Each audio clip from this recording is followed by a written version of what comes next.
Kimura is an ugly, disgusting lowlife, lower than an average weirdo, and he falls for a blind girl. Okay, she's not blind, just that when she's not with her glasses, she couldn't see Truck Kun even if it was heading right for her. Love is a beautiful thing. Love is an open door, Anna from the movie Frozen said. Our protagonist is love-struck. On his way to school, he daydreams about May, the love of his life, finally opening her blind OF account. Just joking, guys. It's not like I would even think about subbing to a blind girl's OF anyways. He's also blessed with the protagonist seat that's always right there at the far back right corner of the class, and as if that was not enough, he's blessed with the love of his life as his seat partner, the blind midget girl who he's only known for 3 days. The anime begins with May's eyes beautiful and cosmic. Her secret lover stares at her and savors with his eyes her beauty. Mind you, they're both in class and the teacher is teaching, but our love-struck brother is busy digesting the beauty of this queen, saying to himself that she's an all-out weirdo and has chosen to love this bum. He sees her without her glasses for the first time and notes that she's even more cute with her glasses off. It might be me, but her hair looks a little bit messy, don't it? Kind of like she was staying behind in class to get some extra marks. He's never really held a conversation with her, but God blessed him because today he gets to rizz a blind chick. She greeted him first, he replied, and went back straight into his thoughts, wondering what's wrong with her. She tells him not to worry about her looks because she's only squinting her eyes because she can't see. Same thing she will be saying to our boy during their first cardio session. She can't see without her glasses and she forgot them. Her eyes are really bad, but how did she make it to school without them? She asks him to show her the history book because she can't tell the difference between the books. Typical woman. He's never been so close to her before. When he pulled closer to help her look for her history textbook, he freaked out and pulled back. He offered her his own textbook instead. She moved her chair in a split second, and it freaks him even more as she's up close and trying to read his book. She proposes that they read together, but he insists that she reads the book alone. She asked why. At this point, I would have answered that I love her, but I'm just a hopeless lover boy. They share the book, but he's still freaking out, and finally he gives her the book to use alone. He admires her, and I also admire her. Whoever thought of making her hair look scattered, but yet weirdly cute, has my praise. He declares in the textbook that she's using a family treasure. He's lost in his own imagination with his eyes closed. She pulled real close to his face like she was about to bless him with a holy kiss. He opened his eyes and saw her lips. Before he could freak out, she asked him who he was. What? School closes and he gets to the shoe changing area to change out of school shoes, but meets May wearing his shoes. He gets in and is all jealous about his shoe, getting more intimate with her first. He should just name this the second family treasure. They check her locker and see a frog on her shoe. She had one of her lace undone, so he helped her out. She thanked him and said she needed to look at his face well so as to not forget. She stared at him with her eyes that are filled with stars and blindness. He got home, and I know it's a bad thought, but this mini-villain thought his way into wishing that she'd forget her glasses the next day. His wish was granted. As she walked by him with a friend, she mentioned that she mistakenly stepped on them and broke them. At dodgeball, he protected her, and afterwards she slept like a baby in class, but love struck brother.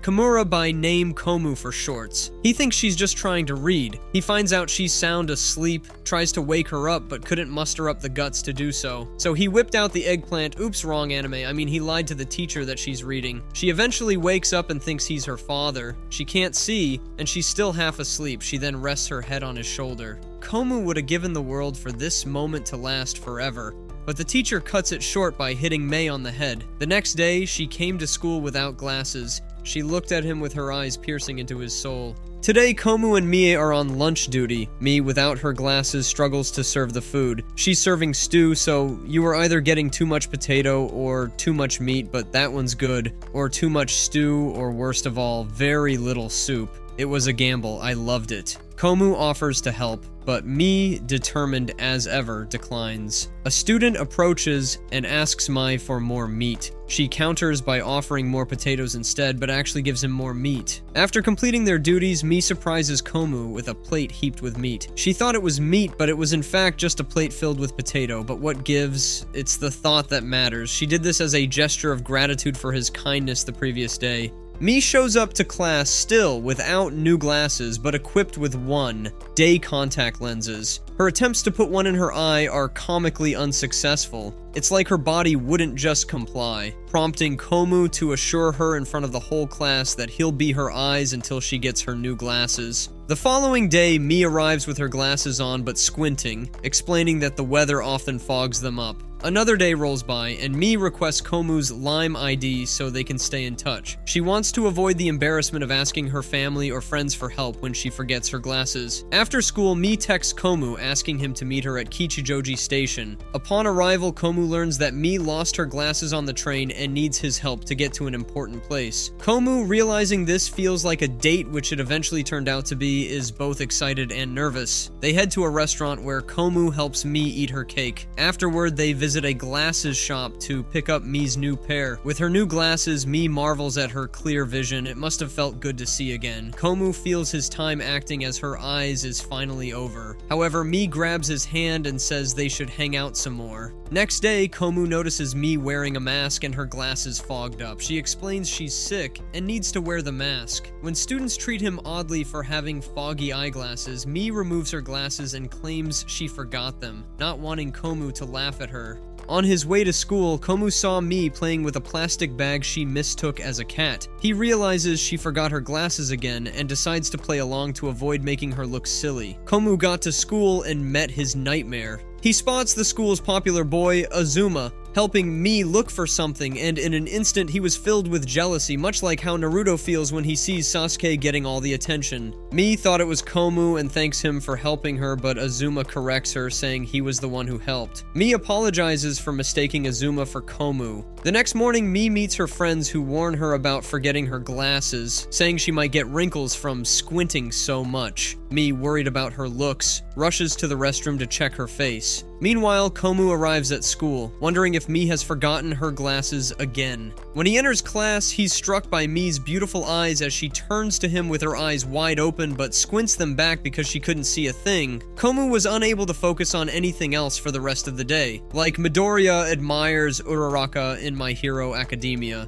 Fortunately, Mi brings her glasses the next day and asks Komu to teach her how to play Shiratori so she can beat her friend Asuka. They have a fun time playing, with Mi making silly word choices that make Komu laugh. During their cleaning duties, Komu spots a roach heading towards Mi. Calling out the word would freak her, so he told her to come to him. She pulled up so close to he and I'd say that a little mistake, a little slip, would lead to a lip-to-lip. A girl sees the roach and screams. Mi jumps into Komu's arms, asking him to get rid of it. As of now, he's in the third heavens. After this moment, Komu sees Mi with a love letter addressed to Azuma. He nervously tells her it's from Azuma, and Mi, clueless, hands it to him. Azuma set up the whole thing, which I suspect. This upsets Komu. Mi's friends ask if she loves Azuma, but Mi is confused. She admits she likes Azuma, but Komu knows it's a misunderstanding. Komu follows Azuma and sees him reading the letter. Komu returns to class. He asks Mi what she thinks of Azuma, fearing she has feelings for him.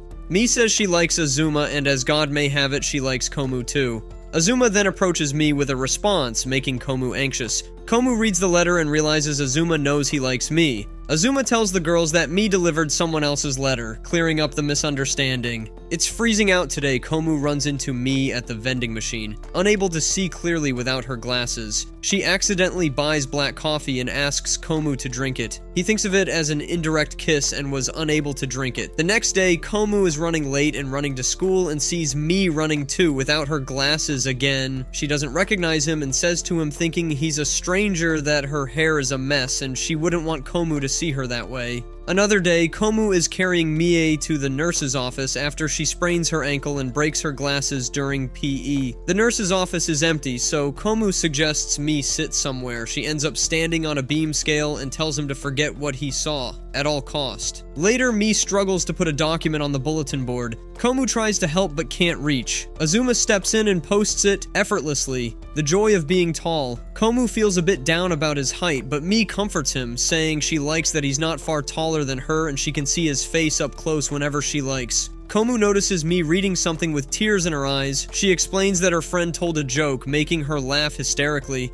Komu can't help but wonder how she looks when she laughs. He missed the celestial event of diamonds falling from her eyes. Komu's classmates spot a heart-shaped cloud and calls the attention of the class, me struggling to see it. Komu took a picture and sent it to her later that night. The next day, Komu was wandering the halls and his classmate Somaya calls him over, showing that she has Mi's glasses that she found in the toilet sink. She puts them on Komu, making him see things in a blur. Mi catches them in an awkward position and pushes Komu aside, with Somaya laughing. Mi shows up with her glasses the next day. A once-in-a-dragon birth event. Komu feels a mix of relief and sadness since she won't need his help as much. Komu goes with Mi to the glasses shop again because she needs to replace her broken pair. Mi tries on various glasses, asking for Komu's opinion. He struggles to give a solid answer, but eventually tells her she looks great in anything. Mi chooses glasses similar to her old ones. The next day, she tells Komu she accidentally broke them while sleeping. Komu heads to town to buy ketchup for his mom.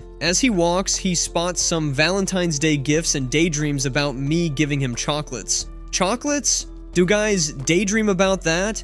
Suddenly, Mi appears and asks what he's thinking about. Flustered, Komu tries to dodge the question. To change the subject, Komu tells Mi he needs to go to the supermarket. She tags along, mentioning her mom sent her to buy mayonnaise. In the store, Mi brings up Komu's earlier comment about wanting something, catching him off guard. He tries to steer the conversation away again, but Mi pieces it together and realizes Valentine's Day is coming. She asks if he wants chocolates from her. Nervously, he says yes, fearing rejection. Mi, however, reassures him by saying she plans to give chocolates to all her friends, which calms him down. Valentine's Day arrives, and Komu watches Mi without her glasses giving chocolates to her friends. When Mi finally reaches Komu, she realizes she's out of chocolates. Komu says it's okay. She offers to do something for him to make amends. Komu, gathering his courage, asks if he can talk to her about something important. However, he chickens out and can't confess his feelings. Mi, understanding, says she'll wait for him to be ready and remembers to bring her glasses next time. She finds a spare chocolate and gives it to Komu, which makes him happy. A month later, Komu decides to give Mi sweets for White Day, but Mi looks unwell, trying to cut down on sweets. She asks Komu to help her resist temptation. Suddenly, Azuma and another boy hand Mi sweets, making her struggle even harder.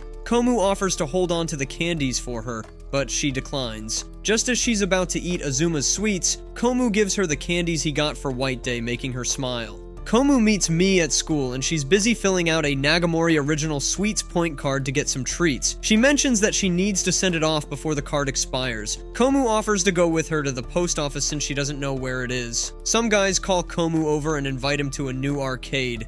He declines, wanting to help Mi instead. Mi feels bad for taking up his time and says she can go alone. Komu insists, pointing out she doesn't have her glasses. Mi lies, saying she's wearing contacts, but we all know she's not. In class, their teacher asks Mai to read from the textbook. She struggles, pretending to cough to get out of it. Later, Mai needs to go to a different classroom but can't read the board. Some friends offer help, but she refuses, not wanting Komu to find out she needs him. Meanwhile, Komu's friends keep trying to get him to come to the arcade, but he's worried about Mi. Mi ends up in the wrong classroom and feels lonely without Komu. He eventually finds her and pretends he also got the rooms mixed up. Mi confesses she doesn't want him to ditch his friends for her, but admits she enjoys his company. Komu comes up with a plan. He takes Mi to a convenience store with a post box. They drop her point card in the box, and Mi thanks him before encouraging him to go to the arcade. After spring break, Komu and Mi attend an awards ceremony at school. Komu overcomes his fear of public speaking, and they return to class for the new seating arrangement. Unfortunately, Mi and Komu aren't seated together. Another nightmare. Mi is placed next to Azuma. A female student tells Mi she's in the wrong seat, so Mi goes to Komu, who realizes he's next to Somaya, cheering him up. Komu introduces himself to his new neighbor Hibuchi, but wishes he was next to Mi. Hibuchi, touched by the god of love, offers to exchange her seat with Mei. They switch seats and we live happily ever after. In art class, Komu and Mi are assigned to draw portraits of one another. Mi, without her glasses, sketches a charming depiction of Komu, which amuses him. The following day, Mi meets Somaya in the girls' restroom, where Somaya admires Mi's eyelashes. This compliment makes Mi return to class with her eyes closed. Observing this, Komu becomes curious about her behavior. Later on, two girls invite Mi to walk home with them, and she accepts, inadvertently leaving her glasses behind on her desk. How can one easily leave one's eye on a desk? I know she's clumsy, but this is just getting out of hand. Komu notices Mi's glasses. He texts her on Lime, asking if he can take them home for the weekend to keep them safe. Mi agrees. Komu takes them home and finds it hard to focus with Mi's glasses in his room. He tries not to think about her but loses in a battle of wit. Mi calls Komu on Lime, asking about her glasses. Komu assures her they're fine. Mi teases him, saying that having her glasses at his place feels like she's there in spirit. This makes Komu even more nervous, and he struggles to sleep over the weekend. Mi trips and falls into Komu's arms. She quickly apologizes for being clumsy. The next day, one of Mi's friends points out that she has a bedhead. Mi asks Komu if she looks okay, and he reassures her that she looks fine. Mi notices Komu has shoulder pains and offers to give him a shoulder rub. Komu is surprised but grateful. Mi writes this event in her notebook, noting down things she can do for Komu when she doesn't have her glasses. Now that's an interesting dairy. Thing I can do to my girl when... Hey! Don't listen, I'm shy. The following day, Mi comes to school with her glasses on and finds Komu sleeping at his desk. She gently touches him and Komu wakes up, surprised but happy to see Mi. One rainy morning, Komu bumps into Mi on their way to school. Mi accidentally gets her socks wet and asks Komu to look away when they reach school, so she can change them. Komu stares at the rain outside, trying hard not to imagine Mi without her socks. Is there anything wrong with him seeing her feet, though? Next day, Komu sees Mi alone in the park. She tells him she forgot her keys and is waiting for her mother to come and take her home. They spend some time together in the park. Komu immediately stopped the swing when he thought her underwear would expose, but she showed him that she has pants on. At school, they are moving their desks around. Komu drops his Apple Store card and Mi picks it up for him. He nervously explains what it is and hopes she doesn't know about social media games, as he's embarrassed about spending money on microtransactions. Luckily, Mi has no knowledge of what this card thingy is. They head to the cafeteria to eat. I watched this over and over. Everyone said itadakimasu simultaneously.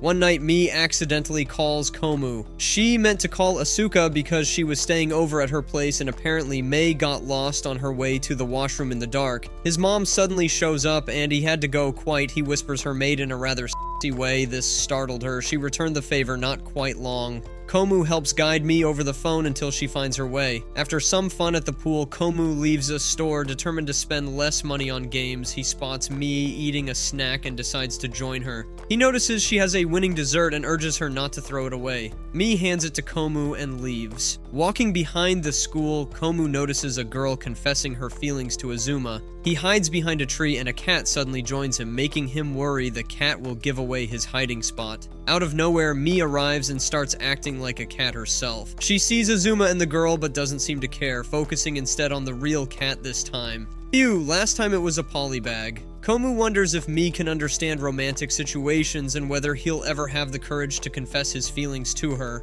The cat heads towards Komu, prompting Mi to follow it. Komu quickly grabs Mi before Azuma and the girl realizes she's there. The girl confesses to Azuma, but he rejects her, saying he likes someone else. Mi asks Komu if she was going to interrupt them, making Komu realize she understands romance after all. Everyone's about to go on a field trip. Komu's friends push him to join Mi's group, knowing his feelings for her and thinking he can help if she forgets her glasses. Mi's friends, on the other hand, listen to Mei's brilliant plan on her glasses situation and suggest that they invite Komu to join the group, noting that she's been looking at him for a while. They tell her that it's obvious that she likes him. Just as she confessed to liking him, Komu and two guys show up.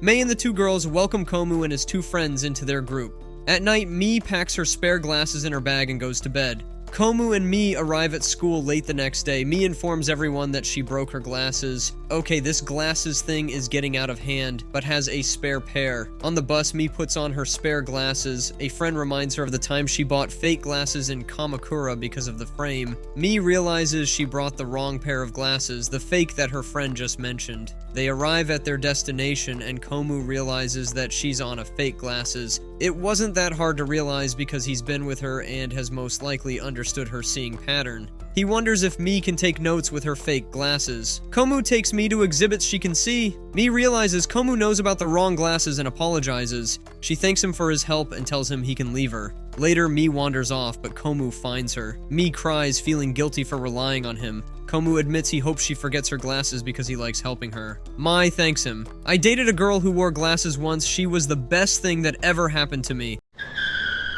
Now this is a lie as big as the colossal titan. That female was the devil. On the bus ride back, Komu notices Mi didn't talk to him much after his confession. He wonders if she dislikes him. Mi tells Komu she can't believe he likes her causing trouble but feels happy knowing it. The next day, Mi decides to be less dependent on Komu and puts in her one-day contacts. At this point, I know I can't be wrong. The hallway scene they used for this anime has been the same since episode 1. A few seconds and a few boys running, and I can't believe that this animation is so unique that I can't find even one anime that has a look alike to any character here. Or have I not watched enough animes? She tells him about her plan, and he advises her not to stress. Later, Mi and a friend learn that Asuka is in love. Alone, Mi questions what love feels like. She bumps into Komu in the hallway and asks him to make eye contact. After using her wonderful cosmic eyes to gaze into his soul, she realizes that just like her friend, Azuka, Komu has special feelings for her. This makes her happy, and she pieced it together and realized that whatever feelings Komu has for her is fully appreciated and reciprocated from her side. Isn't love just wonderful? Yes, it is, but your single Pringle self can't relate. Heh. It's a brand new day. Komu greets Mi, offering to share textbooks since she forgot her glasses again. He notices Mi is more cheerful than usual and wonders why. She pulled in to look at his face, and like he's always done, he freaks out and pulls back. Sumaya stops by, teasingly asking if Komu and Mi just kissed before she ran out. If care is not taken, bro might faint. Another girl pulls Sumaya aside, clarifying they weren't kissing, while Komu worries people might misunderstand his and Mi's relationship. Mi returns and sees Komu looks troubled. He tells her he feels unwell, so Mi hands him a mask to cover his face. Mi stares at Komu all day, literally like he's a looking glass wanting to see his face. Komu tries to ignore her, not wanting others to get the wrong idea about their friendship. During PE class, Sumaya teases Komu about the kiss. Mei sees them and brews jealousy. She, in my idea, fakes a trips near a basketball so could Komu takes her to the school nurse. She thanks him. Mi asks Komu what he does on weekends since they didn't talk much that day. After he answers, Mi mentions she noticed he was hanging out with Sumaya all day. Komu wonders if Mi is upset that he neglected her because he was worried about Sami's teasing. Mi asks if she can look at his face up close once each day because she's been wanting to see his face for a while now. Komu says he doesn't mind. After staring at his face and helping him clean the classroom, she asks if he'd like to walk home with her. Mai's hair gets tangled in a closet. Komu freaks out because he obviously loves her hair. It's full and long. I kinda like it too. She asks Komu to cut the part that's tangled to the closet door. He struggles but finally cuts it. Mi asks if he likes her long hair whilst he was trying to cut the hair. He doesn't answer but succeeds in freeing her hair. Mi promises to take better care of it. The next school day, Mi drops a hairband and asks Komu to fix her hair. He hesitates, but he did it anyway, and after he does, she says she'd love for him to do her hair even after they graduate. Komu wonders what she means by that. Later, Komu recalls the upcoming school cultural festival. He and the other students start preparing for it. Mi asks if she can help him with his tasks. He lets her use some wipes to clean her face. Mi struggles with the decoration task, so she asks him to let her know when he's done. She desperately wants to spend time with him. She then helps a group of girls with their tasks. Komu leaves the classroom to get a new glue stick after realizing his is damaged. Mi accompanies Komu to an empty classroom. She asks if she can look at his face up close since no one is around. As Mi stares at him, mind you, it was raining and dark, but the god of love cleared the skies in the twinkle of an eye for Mei to feast her eyes on the curves and subtle nature of Komu's face. Komu wonders if he's special to her. They return to the classroom and someone tells Komu he should wash his face, that he's got ink stains on his face. He overhears Mi and her friends talking about how her hands are dirty with ink stains from helping out. Komu freaks out because anyone with half an inch of detective skills would piece it all together but would actually conclude that they kissed. Komu and his mother are talking about the upcoming cultural festival. At school, Komu sees Mi on the ground searching for something. Mi finds a bead, and Komu is surprised because he thought she wore piercings.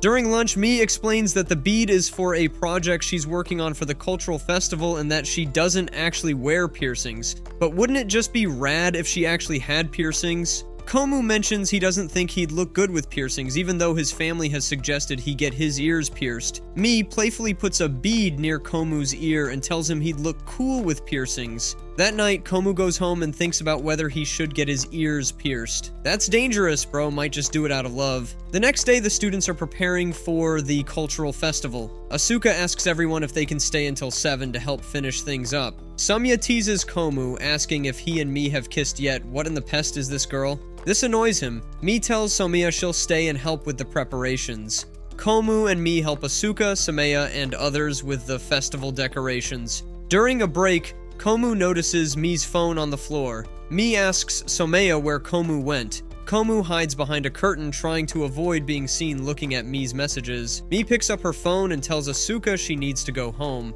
She mistakenly grabs Komu's shoes and leaves, with Komu following her. Komu hears Mi crying and decides to give her shoes back the next day. He knows she's about to be scolded by her mother for coming home late. Feeling guilty, Komu goes to Mi's home and tells her mother that he accidentally wore Mi's shoes, explaining why she was late. He then leaves, wondering if he did the right thing. The cultural festival began. Komu reads Mi's diary about her recent activities. He visits the school gym to see a stuffed toy Mi made. Komu overhears Mi and Asuka talking and joins them. Mi is now looking at Komu's festival exhibit, and he worries she won't be impressed. Before the presentations start, Mi runs off and Komu follows her. He finds her sitting outside and sits with her. Mi tells Komu she read his diary entry at his exhibit and liked it. She asked to see his face, but Komu refused since she has her glasses on and can see him as clear as day. Mi reflects on the fun she's had recently and feels she's been selfish. She says looking at Komu's face calms her. Komu then asks if he can look at her face, and Mi agrees. Everyone's filling a survey. Mi asks Komu about his plans for the future as they fill out their planning survey forms. Komu doesn't share his goals because he secretly doesn't have any. Mi, on the other hand, shares that as a young girl, she once dreamed of becoming her father's bride and shows him a picture from that time. Mi says she doesn't have a big dream now, but wants to own a fish and get married someday. She tells Komu she's been learning to cook to prepare for marriage and shows him a picture of some omori she made. Komu, at home, finds his preschool album, which leads to a dead end. Komu having dinner with his mother, he wonders what Mi's omoris tastes like and imagines what it would be like to have dinner with her. He shakes the thoughts off, but they seem to be persistent. At school, Komu writes down one of his future goals: to become Mi's husband. He worries if that's a strange thing to write. He starts cleaning it off, but suddenly, Mi arrives and sees husband written on Komu's survey. She asks who he wants to marry, but Komu doesn't tell her, which upsets Mi. She immediately turns around, goes to her seat, sits down, and doesn't answer Komu. Later, in home economics class, Mi and Komu are placed in different groups. Komu is disappointed because he wanted to try Mi's cookies. Komu tries to help his partner, but most of his attention is with Mei and how close Azuma is with Mi. Azuma suggests Mi shape the cookies into arcade tokens, thinking Komu would like that since he always goes there, but another classmate, Yasaka, says it's a bad idea because Komu had a bad experience with tokens at the arcade and shares Komu's strange arcade habits. Komu, with all his might, tried to eavesdrop on their conversation with Mei, but his ears failed to get him anything. After thinking it over, Yasuka decides making the cookies into tokens should be fine. Mi then notices Azuma's cookies shaped like birds. Azuma says he's doing it with a lady who lives next door in mind. Mi asks if he has feelings for this lady, and Azuma says she is a college student and doesn't even look at his direction. He asks Mi if he can copy her style to gain courage to tell the woman how he feels. Komu is boiling with jealousy by their interaction and gets more upset when he hears classmates asking Mi about her and Azuma's conversation. He leaves after hearing Mi compliment Azuma. He just could not wait for her to compliment Azuma any further. Mei stops Komu and pants heavily as she's been running after him since he left abruptly and didn't inform her that he was leaving. Komu got her some water from the vending machine. She hands him the cookie she made and told him she made them into coins just for him. All his jealousy immediately melts away. At home, Komu sees a commercial with children and remembers the photo Mi showed him. He looks through his preschool album and feels embarrassed by the awkward photos his mother took. In class, the childhood picture of Komu with a nosebleed in the park fell off his locker. A guy picked it up, and you know how guys are. Half, if not everyone in the class saw the picture except Mei, who couldn't see it because she's not on her glasses. Mei requests Komu walk home with her. She takes Komu to the park and asks him to wait while she gets her glasses from home. Mi returns and asks Komu to see the photo again, but he says he left it at school, which upsets her a bit. Mi asks how he got the nosebleed in the photo, and Komu says he failed to do a back hip flip. Mi asks if he can do one now, and Komu says he can. With several tries and Mi's encouragement, Komu successfully does a back hip flip. Mi takes a photo and tells Komu not to show anyone. Mi then tries a back hip flip but fails. Mi arrives at school wearing her glasses, not the recommended, just a fashion glass. She asks Komu to put them on. She tries to see him, but couldn't. She asked him to take it home and take a selfie to send to her so she can see how he looks. Komu says he doesn't want to take the photo at school. Mi then remembers she has a case in her bag that he can put the glasses for safety, but when she reached out to the case, it had her recommended glasses in it. She immediately put them on and took a good look at Komu. She laughs and tells Komu he'll have to wear the fashion glasses for the day. The next day at school, their instructor informs the class about an upcoming entrance exam. Komu fantasizes about Mi's hair soft and has a lovely fragrance. Her friend Tohayama calls her over and ties Mi's hair with a red ribbon. Komu thinks she looks adorable with it on. He continues thinking about Mi's new look for the rest of the day until she eventually removes the ribbon because he didn't do the necessary. Compliment her. Her hair is all wet and it made the book they shared all soggy cause she laid her head on it. Komu suggests that she gets the hair tied by Toyama. Mi leaves her seat in class to have Toyama tie her hair again. He still doesn't compliment her at all. Talk about a magnanimous idiot. Komu and Mi chat about his interests while walking home together. Komu waves goodbye to Mi. However, before he gets far, he sees Mi meeting an old friend from elementary school named Ice. Komu feels a bit jealous but leaves. Next day, Komu helps Mi with her assignments. Mi mentions meeting her old friend but forgetting his name. Komu worries that Mi might forget him one day despite everything they've been through together. While helping a teacher with some boxes, Komu talks with Buki about Mi and her forgetfulness. Buki tells Komu that Mi might stop forgetting things altogether. Afterward, Komu returns to class as the teacher reminds them to study for their entrance exam during summer break. Komu and Mi walk home again. Mi brings up the entrance exam, and Komu says he'll be spending time with his family over the summer. Mi feels sad because they won't be able to spend more time together due to his trip and their need to study. Komu jokes about Mi forgetting her glasses, but internally worries she will forget about him someday. Mi talks about Issei to Komu, mentioning how Issei would tease her for forgetting her glasses. She notes how Issei is completely different from Komu, making Komu happy. Komu still wonders if Mi will forget him once she stops forgetting her glasses permanently. He thinks about how he can make her remember him forever. With their visit to a park and Mei's decision for them to stay somewhere a bit hidden, they hold their faces and gaze into each other's eyes, and for a second there, I thought they were gonna share a moment of lip to lip to seal the deal of remembrance. Mi tells Komu to take out his phone. She sends the selfie she took of them earlier. Before they leave, Mi asks Komu not to forget about her during the break. She turns around to leave, but Komu holds her hand and tells her he wants to see her again before summer break, and Mi agrees. A flashback shows a younger Mi and Komu at a shop. Mi tells Komu that Issei stole her glasses, which he often does because he likes her, and that's according to her dad. Why would you render the one you like sightless? Love don't work that way, fam. Komu asks Mi if she wants him to walk her home. Mi says Komu is kind and reminds her of her father. She hopes to find a husband as kind as Komu. Mi waves goodbye to Komu and he rushes home. All I can say about this ridiculous catastrophe of a show is that the anime would have ended in 2 episodes if somebody had just decided to buy a pair of glasses for Mai that she will always leave at school. I mean, the girl is practically blind.